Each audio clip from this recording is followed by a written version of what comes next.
The guerrilla fantasy of building a revolution from scratch has been a staple of the Far Cry games, and although Far Cry 6 looks to carry on in that tradition, there's plenty of newness here too. During my hands-off preview and interview with lead designer David Gravel, I was impressed with the fresh systems the team has baked into the latest game. For a series with Far Cry's pedigree and built-in player base, they took bigger swings than they strictly needed to, from tweaking the game's outpost system to introducing the possibility of Hitman-like stealth to a wild array of cobbled-together weapons that will definitely get more into. Above all else, the game aims to put more options at your disposal than ever before.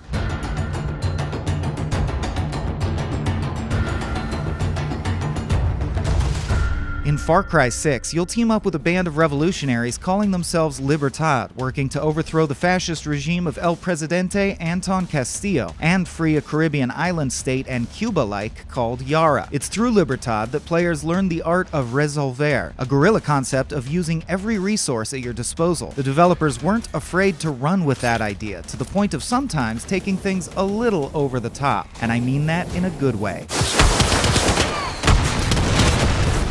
By scrapping together various items, you'll unlock weapons like El Pequeño, a massive minigun powered by a motorcycle engine, or a gun rigged out of an old portable CD player that blasts the Macarena while you down baddies.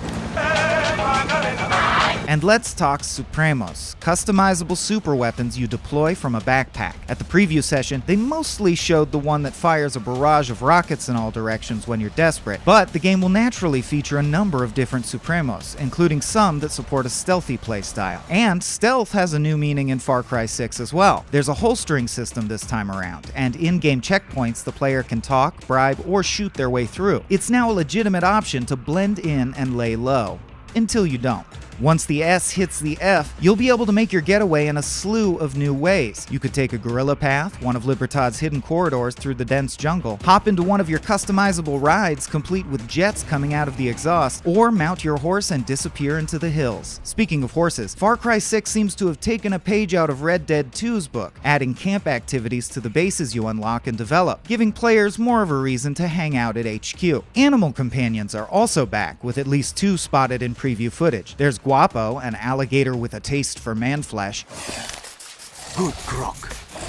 And Chorizo, an adorable little doggy used to distract enemies during stealth runs. We were also promised that FND bases, what this game calls outposts, have been varied in an attempt to refresh the time-honored Ubisoft tradition of killing some dudes and changing the color of that part of the map. That said, we didn't get to see a base takeover in action, so how much these tweaks really alter remains to be seen. But it's clear that the Far Cry 6 team have taken some risks with the formula, while maintaining the core gameplay elements they've refined over the years. Yara's unique mashup of Far Cry's standard jungle environments and an aging Comunista city-state is already a bold move, and like the Yarans themselves, the dev team seem to have taken that momentum and tried their best to utilize every part of the animal. We'll see if the borderline zany combat clashes with what seems to be the fairly serious tone of the storyline, but ultimately, I'm excited to see such a well-worn franchise trying out a few new maneuvers, and I definitely left the preview session more excited for Far Cry 6. David Gravel also led the Far Cry Primal team, so he's no stranger to unique entries in the series. It looks like he's bringing the same sort of originality to this game, beefed up with the systems introduced in 5 and plenty of new ones to boot. Hopefully, it all comes together and makes for a wild, dictator-deposing ride. For more on the world of Yara, the complete written version of this preview, and everything Far Cry 6, hit up IGN. Good boy.